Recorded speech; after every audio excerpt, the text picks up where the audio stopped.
Good evening and welcome to tonight's joint program of the Commonwealth Club of California and the World Affairs Council of Northern California. Our distinguished speaker tonight is the Honorable Luis Guillermo Solís, newly elected President of Costa Rica. To introduce President Solís, it is only fitting to have the Mayor of San Jose, California, the sister city to San Jose, Costa Rica, which is the capital of Costa Rica. Mayor Chuck Reed has over 20 years of experience in public service. He was elected mayor of San Jose in 2006, the city's 64th mayor, and he was re-elected in 2010. He will complete his service as mayor at the end of this year. Please welcome Mayor Chuck Reed.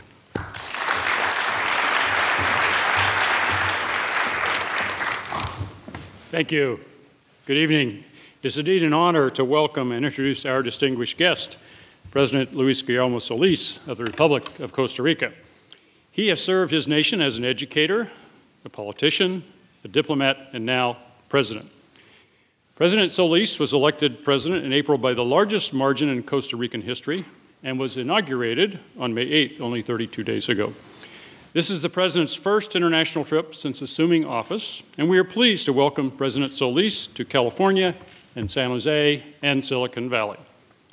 President Solís was born in San Jose, our sister city, and graduated with honors from the University of Costa Rica and later earned a master's degree at Tulane University. He is a tenured professor of history and political science at the University of Costa Rica, where he has been a scholar, teacher, writer, and administrator for nearly 30 years. The president is well known as a social science writer and is the author or co-author of 10 books. President Solís has long been a leader in advancing peace and development in Central America through initiatives as a diplomat and his work with multilateral organizations, including the Foundation for Peace and Democracy, which the President founded. The United States and Costa Rica are parties to the U.S. Central America Dominican Republic Free Trade Agreement, now in its 5th year, promoting trade, investment, and regional economic integration. President Solís is committed to expanding Costa Rica's trade and investment linkages with our nation. The San Jose region values our relationship with Costa Rica and welcomes the President's initiatives. Here to speak on the subject, creating a competitive hub for high-tech manufacturing and services in Latin America, please join me in welcoming President Luis Guillermo Solís.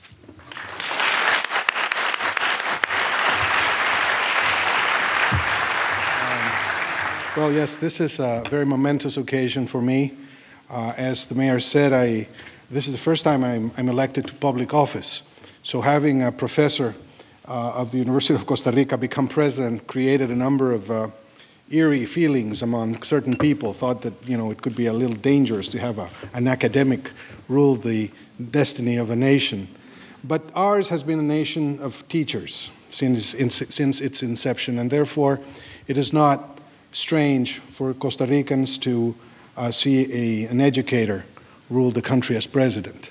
And believe me, as I have been in touch with extraordinary individuals throughout the day here in our sister city of San Jose, I realize how important it was for us to devote so much efforts and financial resources to education from the middle of the 18th and 19th century on.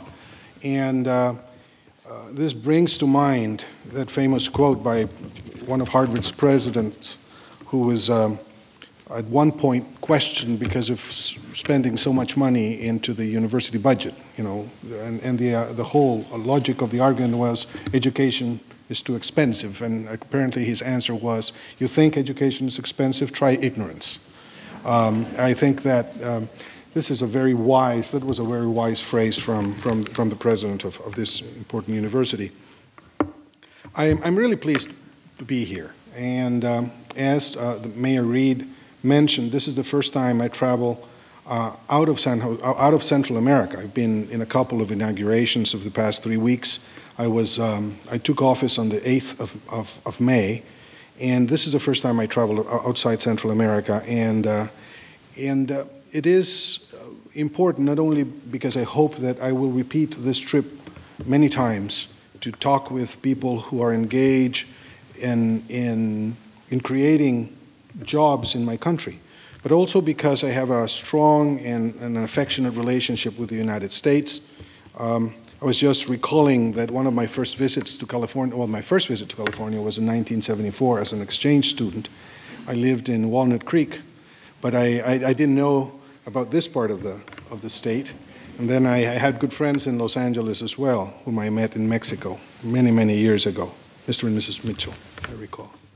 So, but as my age developed, I had a number of occasions to witness this country's opportunities for people like myself. I studied with a scholarship at Tulane University, and then I was a Fulbright scholar at the University of Michigan.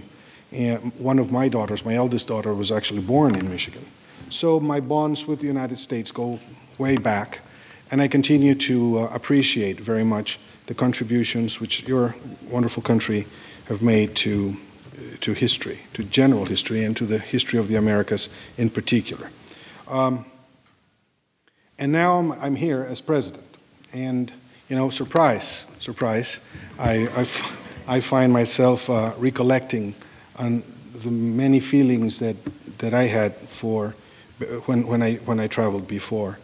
I'm facing this challenge of being the head of state of Costa Rica with a great deal of enthusiasm, and as the voters spoke, my sensation is that they were asking for change as a very important concept in our politics.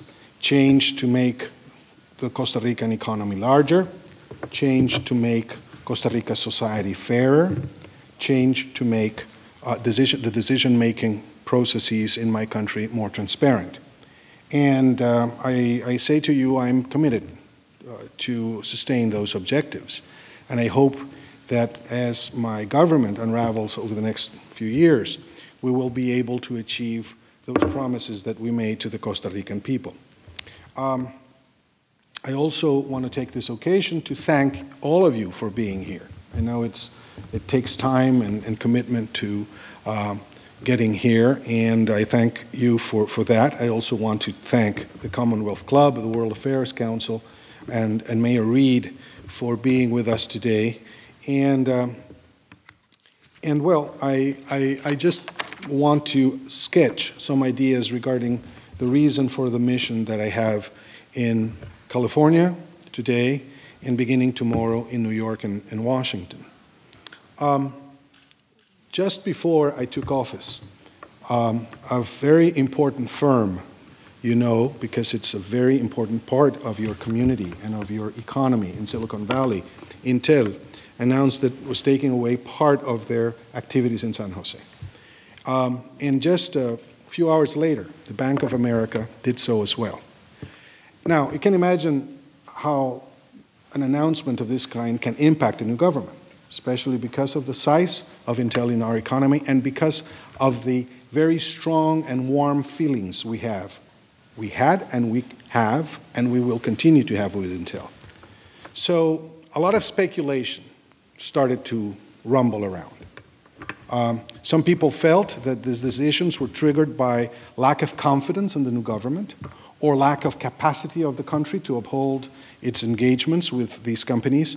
And there was, even important publications were made regarding this, speculating of the reasons why this was so. And I had a meeting with the Costa Rican Council of Private Business along those days, and I told them that I was going to do the utmost effort to dissipate those speculations, and that I was going to come to the United States as soon as I could to make it clear that not only Costa Rica continued to support foreign direct investments, and my government as well, but that the country kept the capacity to be a good focus for this investment to grow in the future. We talked with the company that deals, or the entity, CINDE, that deals with promoting foreign direct investments, whose directors are here, to let them know that I wanted to do this as soon as possible. And this is why I'm here, fundamentally. Then we arrange other things that I should take care of in Washington as I travel there from New York on Thursday.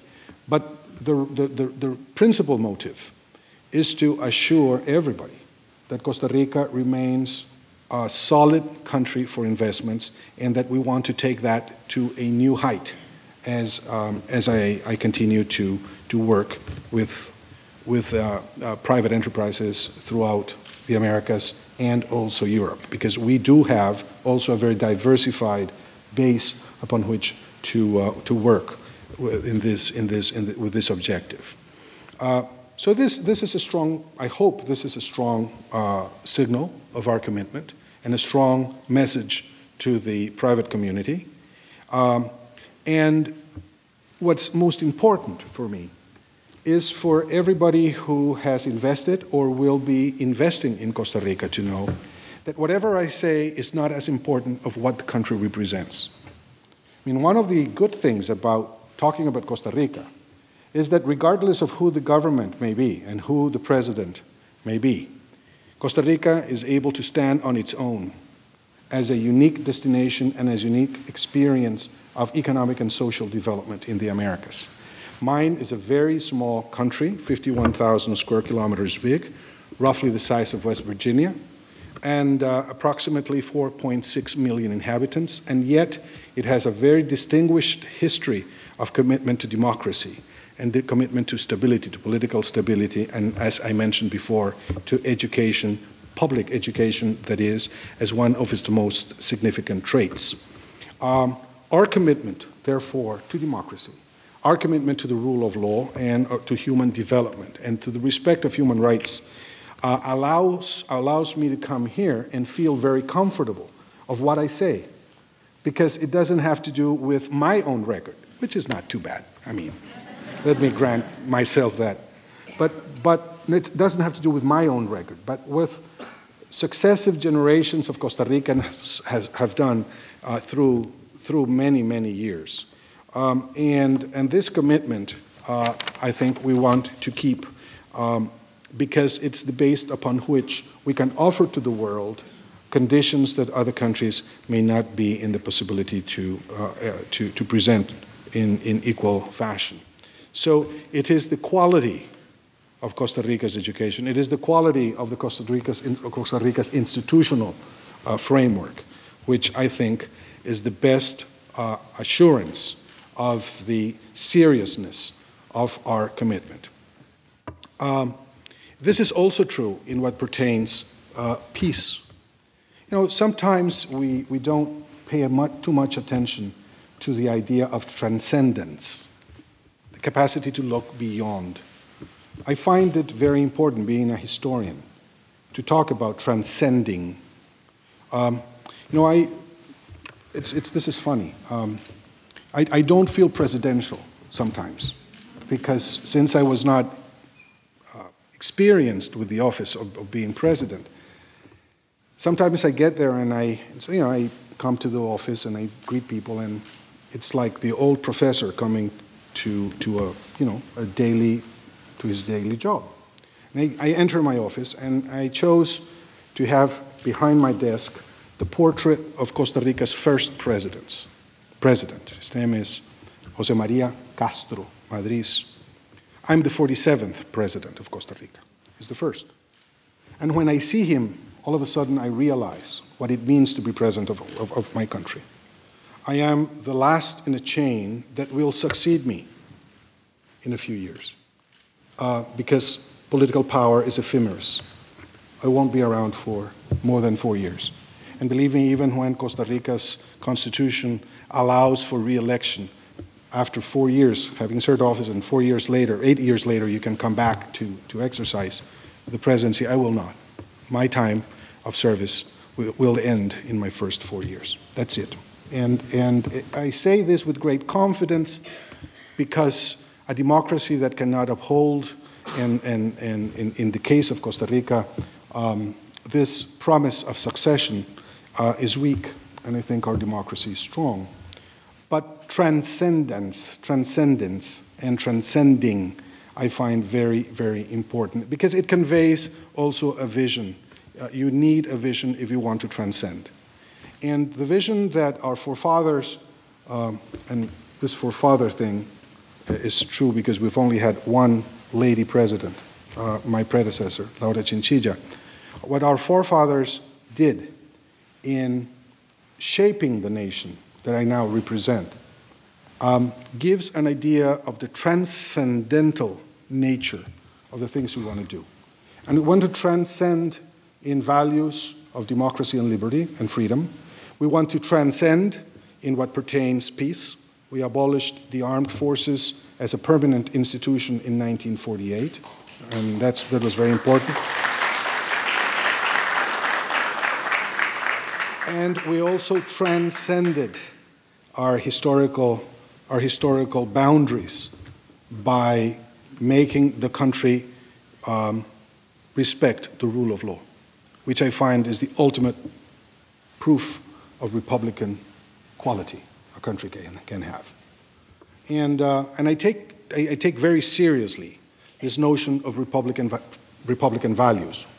That's not the partisan Republican, but the Republican values with a capital R, those that developed from the American Revolution and that were further developed by the French Revolution.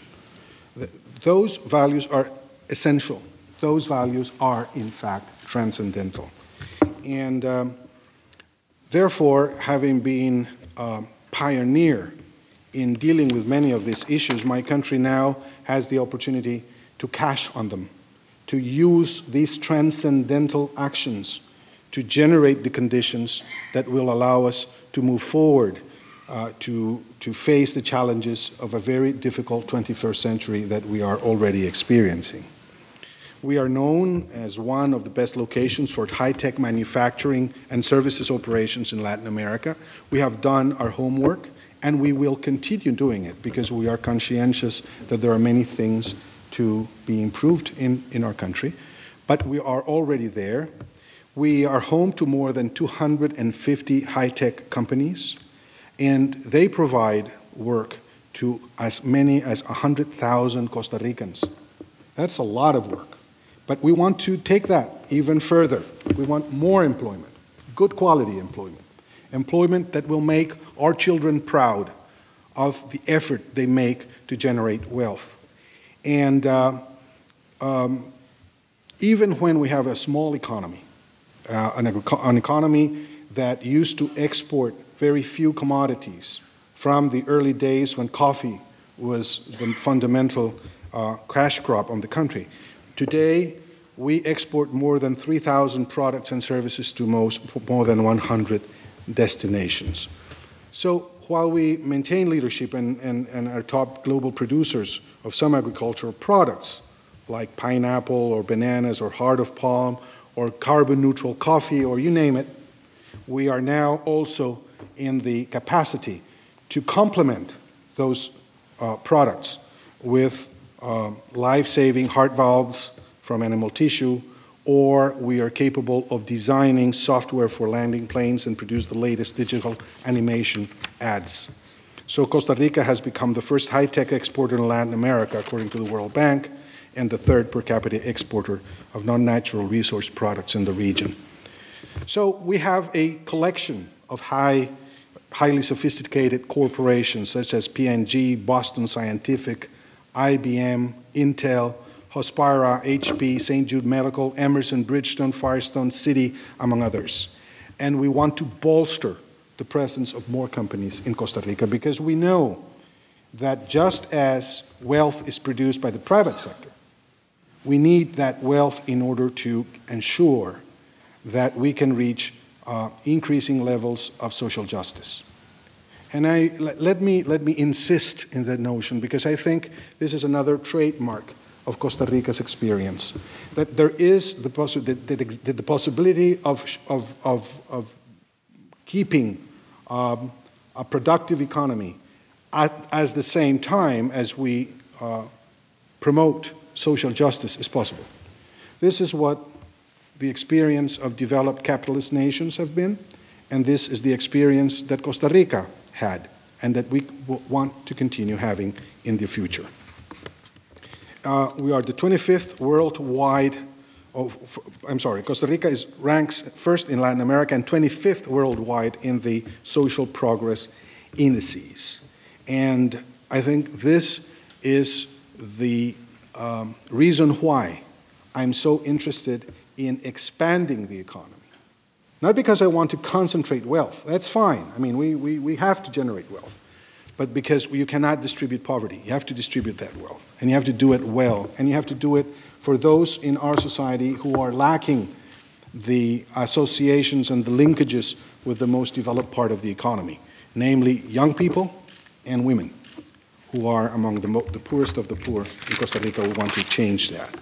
So, developing stronger ties and collaboration with like-minded countries is something that we would like to foster.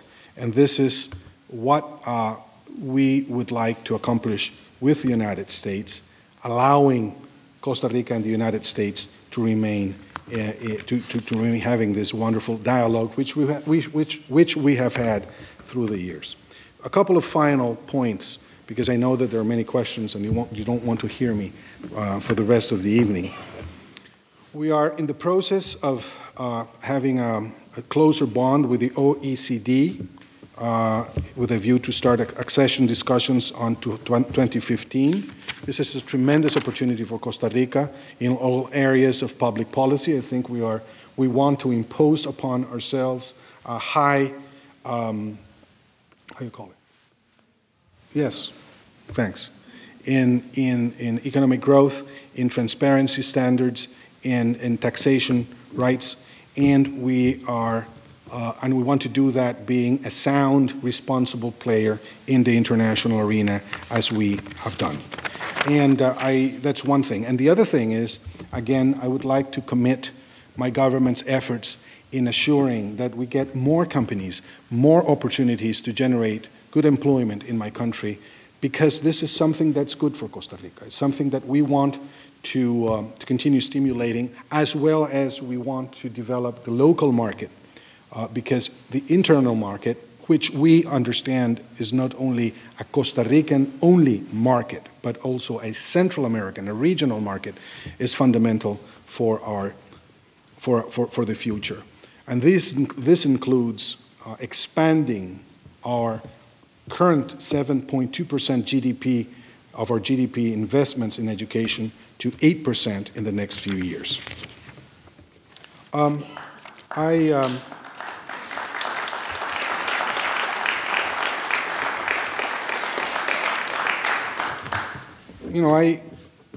Most of the time, when one's a professor and a historian, one tends to be looked upon as an idealistic fellow,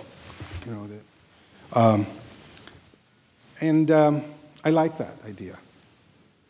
Dreaming is a wonderful thing. It's probably one of the most exclusive capacities of humankind. No other being can dream as a human being can in order to change things. But yet, I also like to think of myself in a pragmatic Costa Rican who knows that ideologies are good as a roadmap, but are very complicated and even dangerous things if you use them with authoritarian power, or you use them to achieve unhealthy goals. Balance is also the name of the game in these days between dreaming and being pragmatic.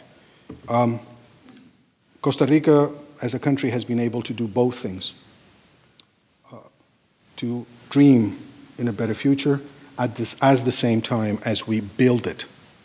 Allow me to make that invitation for you, my friends, to join us in many ways, as visitors, as investors, as simply observers of Central American reality, to achieve that wonderful occasion that we may have of continuing dreaming and doing things for the good of mankind. Thank you very much. It's very nice to be here. I am a Costa Rican, even though I may not look like one. I was born and raised there from Japanese parents, and it's a real honor to be here tonight and be able to meet with you and ask a few questions of my own and also from the audience. Yes, absolutely. And even if she was in Costa Rica, I will claim her as one. You know? With such an impressive curriculum, Akiko, you'd be you're a luxury for any country to have as a member of its community. So thank you. Very kind of you. But I have to say that Costa Rica gave me amazing opportunities. Good. And if it weren't for my background and having been born and raised in Costa Rica, I don't think I'll be here today. So no, thank you, ma'am. Thank you for the country's opportunities. We have many questions, so we'll jump in. Okay, good. Okay. Let's do that. So, Costa Rica, you touched upon education, and Costa Rica has been able to attract investments in the high-tech sector, in part due to its highly educated workforce. You're an academic yourself, and what is your assessment of the current status of the education system, and do you see any need for change? Yes, yes, I do. And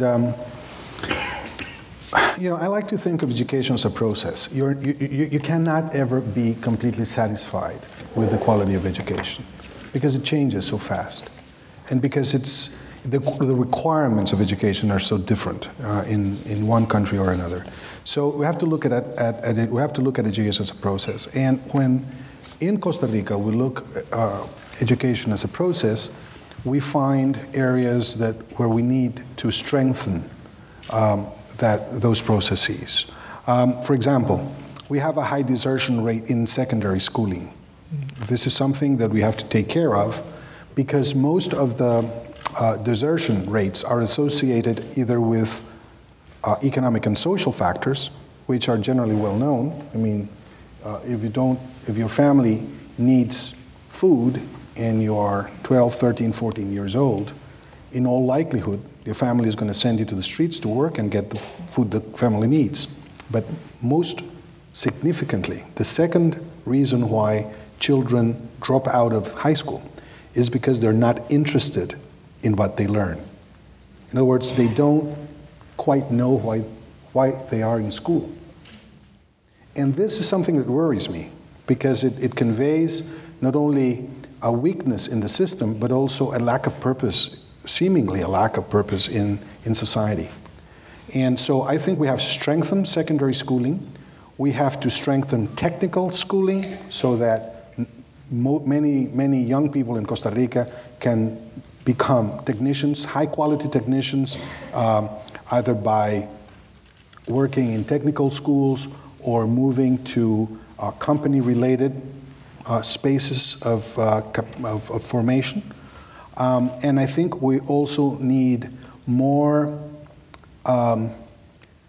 linkages between the universities and the market so that we will be able to prepare professionals, especially in the engineering and natural sciences, to utilize and to use the facilities that these companies provide. I'm not saying that we have to cut the university population to meet the ends of business.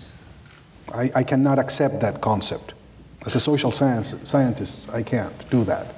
But I'm aware of the fact that there is a limit, and the limit for many professions is defined by the market. So we have to be very careful in finding that balance between what we want and what we need. And I think that in terms of the educational system in Costa Rica, probably the weakest link of that chain is in secondary schooling. Once you get to the university, particularly a few private universities, but most public universities, then things are all right, because we have a high standard of university schooling. That's why many companies are becoming more sophisticated in the services they require in Costa Rica, because the professionals in engineering, etc., are very high quality individuals. But the lacking seems to be in secondary schooling. We obviously have a Costa Rican in the audience who has a question for you. Yes. And he said, yes. Or she said, Estimado Señor Presidente, with a growing community of Costa Ricans with high degree in technology living in the Bay Area, how can we contribute to the development of technology in Costa Rica? Well, that's a very good question. Maybe I should have the Minister Mora come here and answer it, because we are developing a number of initiatives, I think, that will allow Costa Ricans who live abroad to contribute, not only by in the way you are already doing it, which is helping Costa Rica to be better known in the United States and in your own communities and ecosystems, but also by participating as investors or as monitors of these activities. We are being significantly blessed by the fact that many Costa Ricans are going back and are getting involved in economic activities in country, or are facilitators for private enterprises that want to go to San Jose. But I think the logic of Costa Ricans supporting their country, by and large, is probably one of the most important things. In other words, to become sort of informal ambassadors of the country to the U.S. community at large.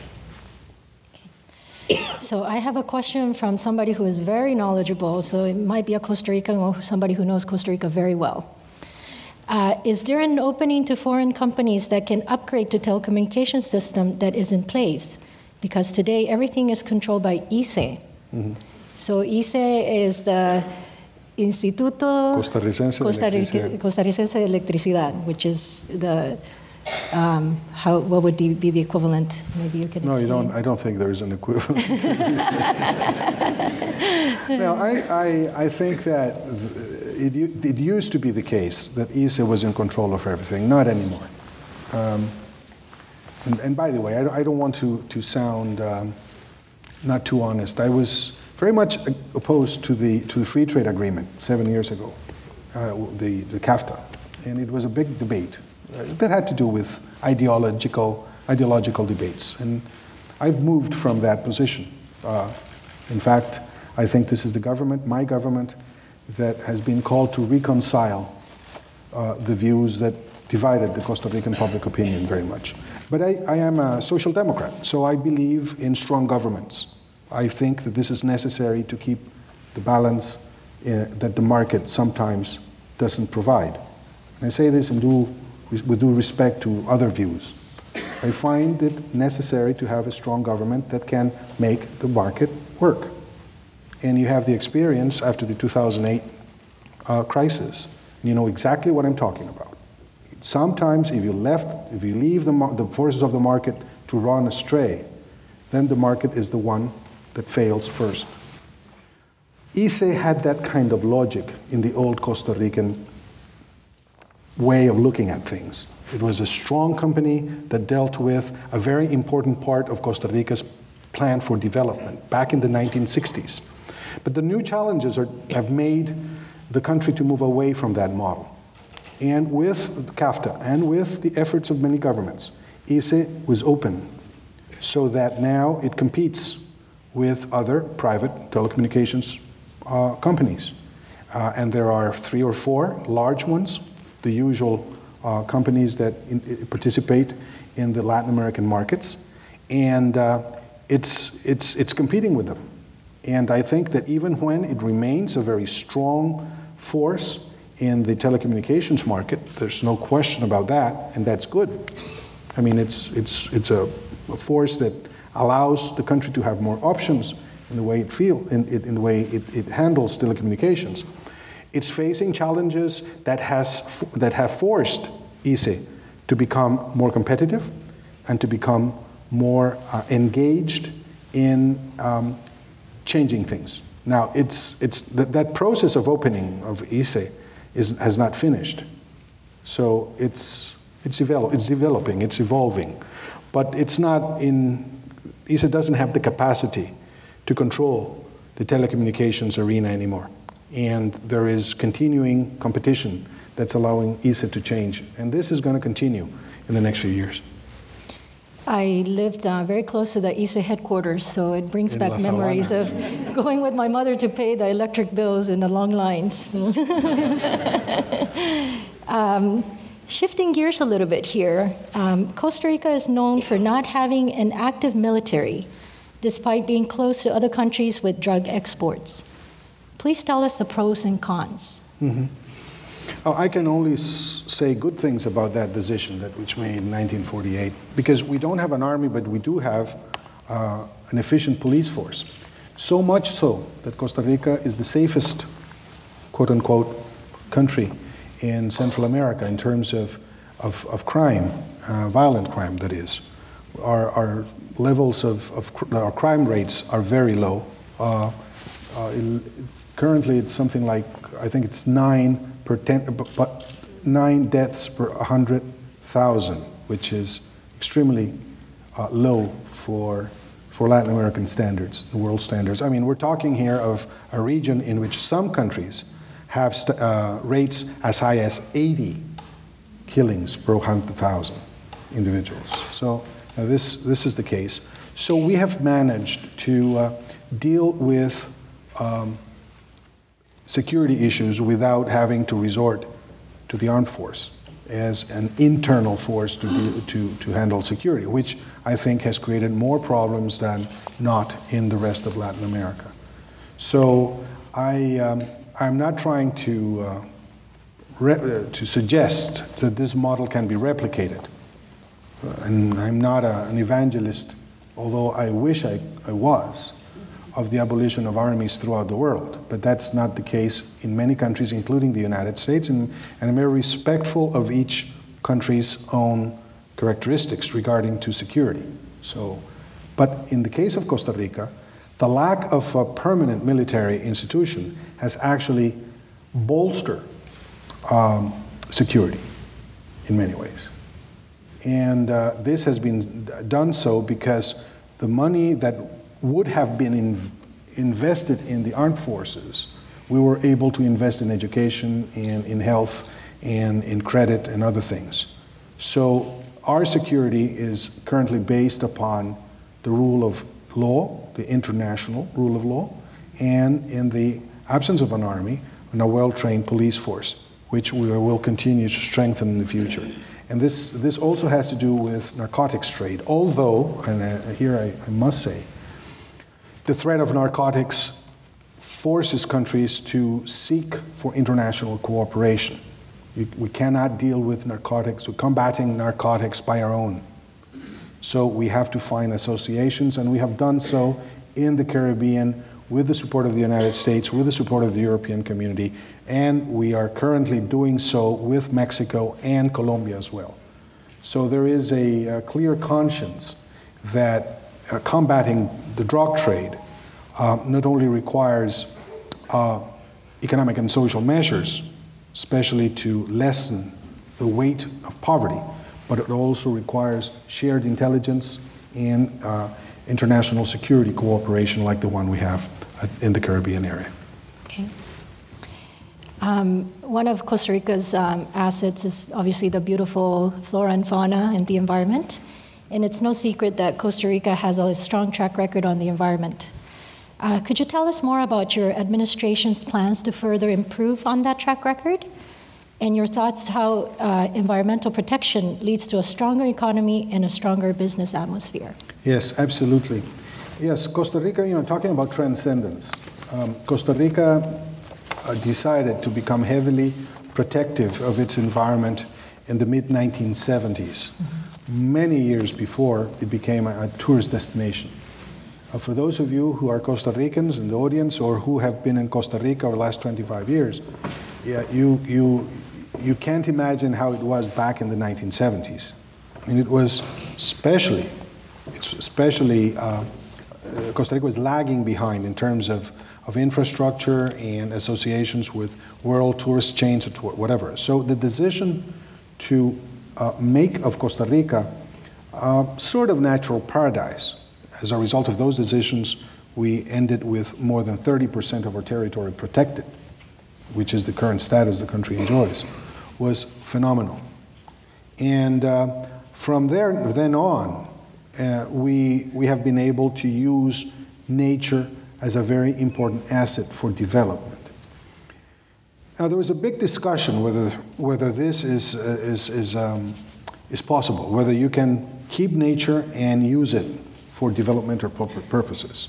Sustainability, the whole discussion on sustainability is something we have to really keep in mind.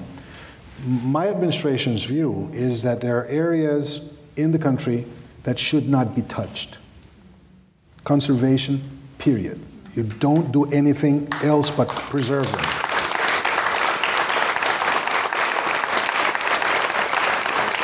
Yet, there are other areas where it is possible and necessary to have a different approach because of practical reasons and because of humanitarian reasons, and because it's not necessarily the case that all human interventions in nature should be seen as detrimental to protecting the environment and protecting it for future generations and to protect it for current generations and for economic purposes, such as tourism. And so what we've done is to insist in the thesis that we would like Costa Rica to preserve its heritage, natural heritage, but by and large, we should do it taking people into account so that we achieve both ends, preserving nature there where it should be preserved and using it wisely and rationally in most cases so that we can make the appropriate decisions regarding tourism or other economic activities, which of course have also grown in that context that deal with pharmaceutical research or whatever other research that could make of Costa Rica's natural treasures another good for the country's benefit. Okay.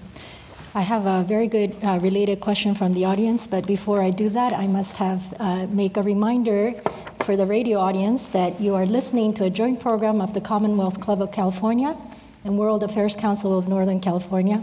And our speaker tonight is the Honorable Luis Guillermo Solís, President of Costa Rica. So the great question that followed what you just said is, what are your plans for renewable energy in the country? Is solar a top priority? Okay, well, currently the matrix, the energy matrix of the country is renewable. I mean, 90% or more than 90% of Costa Rica's energy is produced by hydroelectric plants. So, problem with that is that with climate change, the patterns of water flows in our reservoirs and rivers has lessened significantly. So it is clear that we will have to do something about that. In the context of that change, which is significant, solar energy is very important. Eolic energy is very important. And also geothermal energy is very important.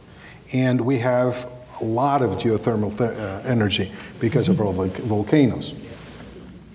Problem is, most volcanoes are national parks. And some of these national parks are very fragile. So there was a discussion of whether to open them up or not for geothermal exploration. Fortunately, technology is helping us. And we are currently involved in a project that's funded by Japan so that geothermal drilling can be done obliquely. How do you call it? Obliquely? You don't do it like that, down, but you can do it. Yes, exactly. And diagonally. And this helps because we can build the plants as we have outside of the park and get to the veins where the vapor can be extracted from in that fashion. So technically this can be, but we will have to use more sources of energy. So undoubtedly this is a case in point for the use of technology advantages that we didn't have before.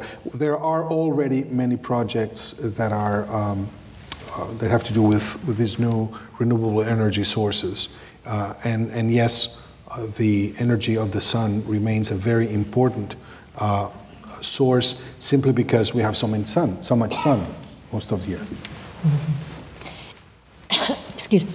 Continuing on a little bit more on the environment topic, in 2009, Costa Rica announced plans to be carbon neutral by 2021, to which you and your environment minister have set back to 2025. Mm-hmm. Can you tell our audience about this bold plan and plans to reduce the large emissions from the transportation and agricultural sectors? Yes.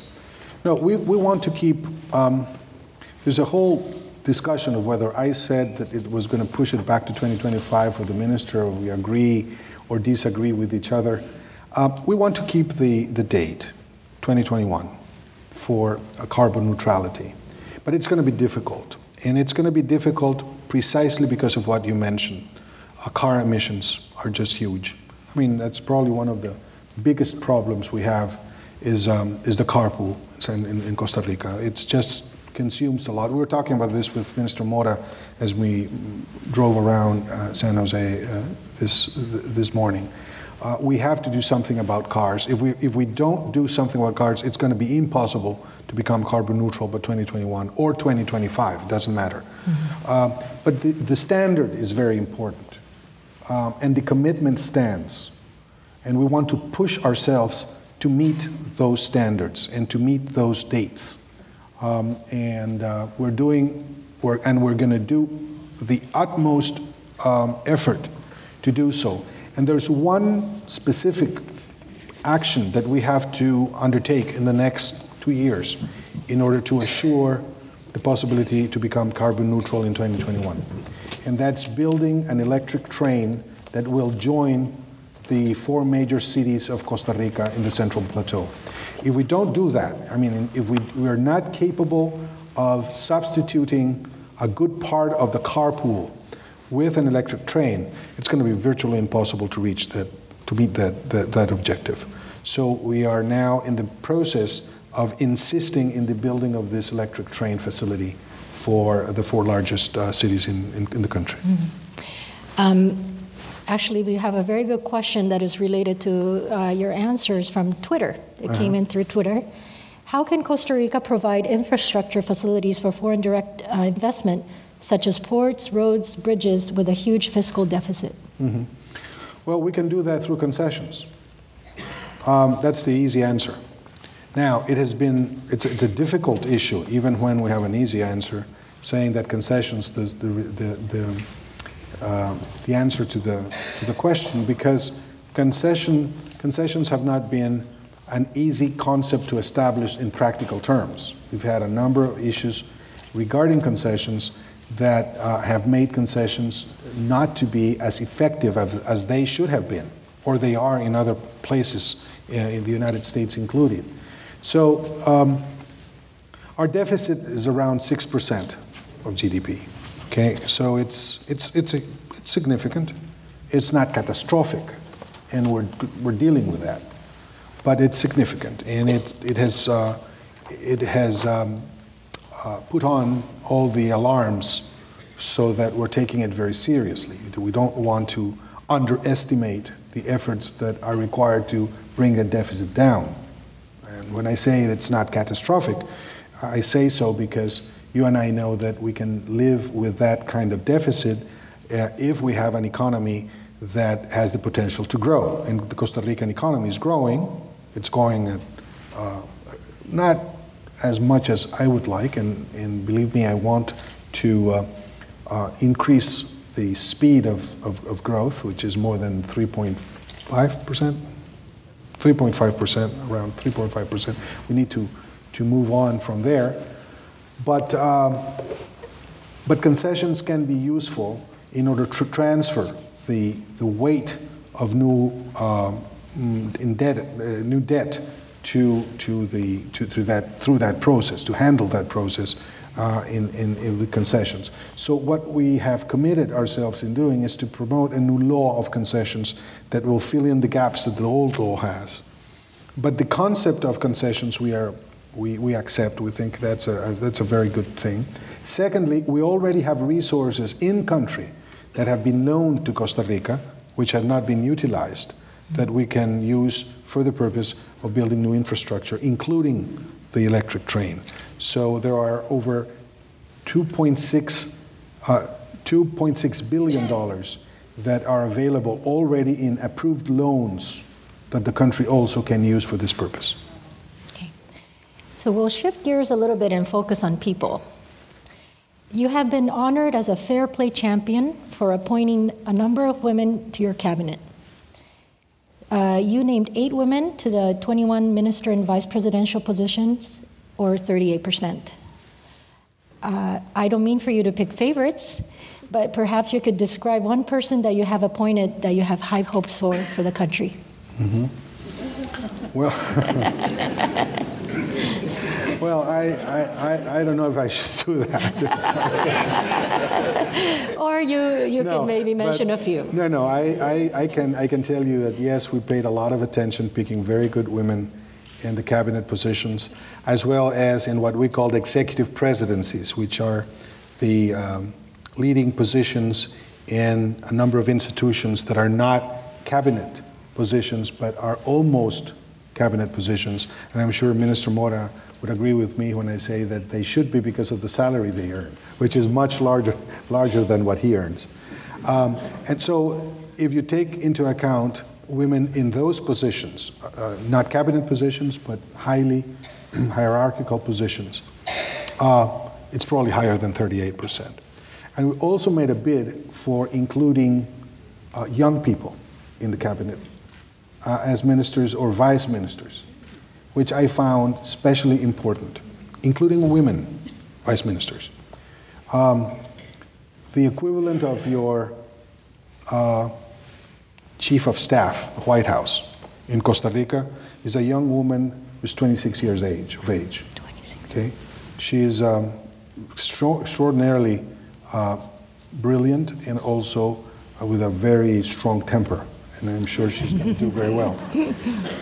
But this is the case, and this has been the case for many years because Costa Rica, in part, as the contribution of political parties, decided to have affirmative action law that requires at least 40% of all elected charges to be held by women. Now that has been upgraded to 50%. So that's quite extraordinary, I think.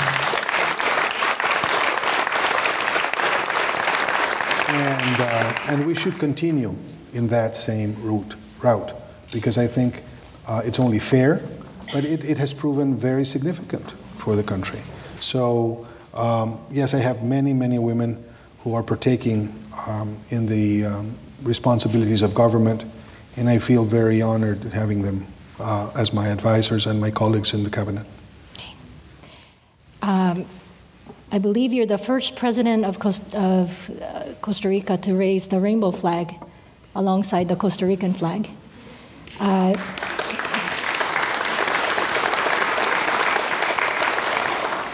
In what other ways will you support Costa Rica's gay and lesbian community? Yes, this has been a new experience for Costa Rica because the issue, as you may imagine, even when California in particular, but the United States has gone through this for a long time, more than we have, is a sensitive issue for many people in Latin America. What we have pledged is to support upholding the rights of gay couples to have patrimonial rights and civil rights as those that are guaranteed to heterosexual couples. And this was the case because they don't have these rights. And as a country that has signed almost all human rights treaties and has a very strong human rights respect traditions, we felt that this had to be administered with a lot of clarity before the community. And obviously it has generated a lot of controversy in the country. Raising the flag obviously was a symbol of this, but the discussion underlying the flying of the rainbow colors actually goes beyond that mere symbolism. So it's going to take time. It's, again, a question of education. It's a question of sensibilities. It's a question of conveying the message of equality and non-discrimination, which I would like to uphold, because I think it's my constitutional responsibility to do so. And it's going to remain an issue in Costa Rican politics for years, I think. Same thing happened with abortion during the campaign. And yet, I think the Costa Rican population, by and large, even when they knew this was my position, supported my election massively.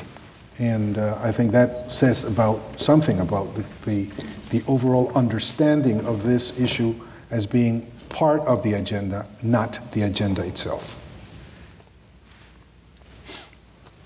I think we probably have time for maybe two more questions. Sure. Again, this is a question via Twitter. Specifically, why is it better to invest in Costa Rica than other countries? Because companies who invest in Costa Rica makes more money. That's a good reason, I think.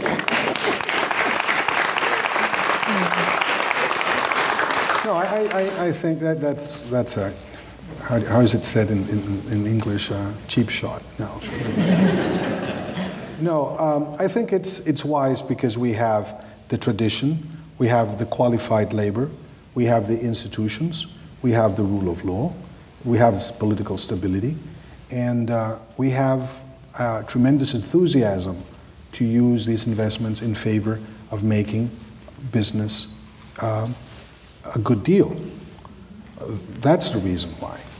And then, additionally to that, we are close to the United States, and we share a number of cultural visions with the United States, which are also very important in dealing with the challenges that foreign direct investment face when they go beyond the national borders of the country of origin.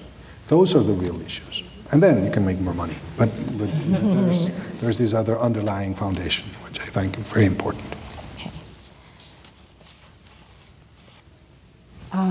We will have it looks like there's another Costa Rican person in the audience who said, my father and uncle fought in 1955, and my grandfather advised Figueres in 1948. Mm-hmm. What is your vision of Costa Rica's role as an emblem of neutrality? And what role, if any, will Costa Rica play in the development of a peaceful, democratic left? Mm-hmm.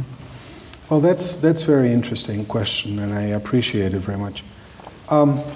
As I mentioned, Costa Rica has been a leader in promoting international peace and international law.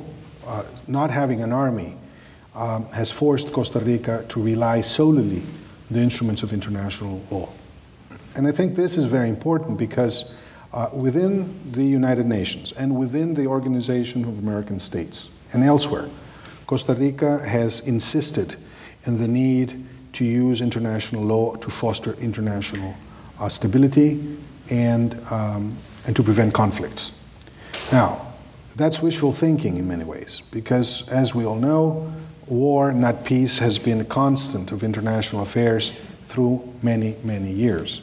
And so what Costa Rica has tried to do is to ensure that it is possible, being itself the subject of its own principles and values, it is possible to enjoy peace without sacrificing growth and without putting in question the right of each nation to defend itself as best it can. We don't preach with anything else but the example that we provide. Now, talking about a democratic left can lead to confusion, especially in the context of Anglo-Saxon cultures, because the left, democratic or not, has been used as an accusation all the time. So now every time you talk about the left or progressive movements, etc., people tend to think in very different things. And I don't want to get into that discussion now because it can lead to discussions that are unnecessary. But if by democratic left we mean whatever you were able to develop in the United States back in the days after the Depression, that is, what Roosevelt did, putting together a package in which, again, strong government and progressive policies were able to bolster economic development and employment and bring people back from the crisis to the productive sectors, then this is something that we have tried to emulate in Costa Rica after 1948. Now, things have changed. Again, I mean, the market and globalization have changed all those coordinates of the past.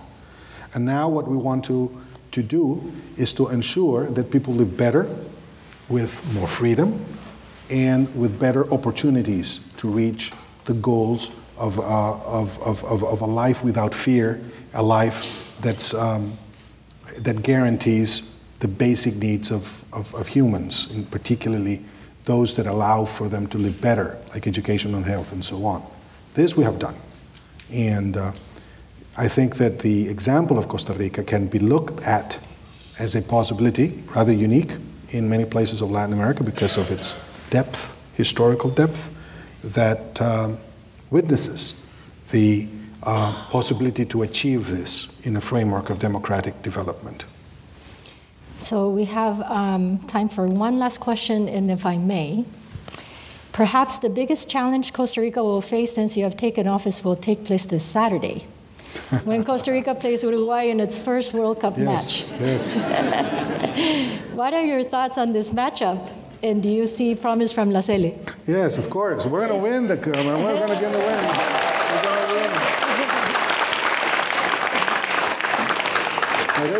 win. This is the fourth time that Costa Rica participates in the World Cup. And obviously, I mean, there are very important teams that are playing there, and we'll see what happens. But we have classified to not quarterfinals, but how do you call it? Octavos de final. Eighth? No, you don't say that. Eighth. Quarterfinals. No, it's the previous category because quarterfinal. Okay. Round of 16. There you Round go. of 16, okay. And we've done so in Italy in 1990. So I'm hoping that we will be able to achieve this extraordinary goal. Now, mind you, we're going to be playing against Great Britain, Italy, and Uruguay. But miracles happen. Thank you. Thank you so much. Thank you.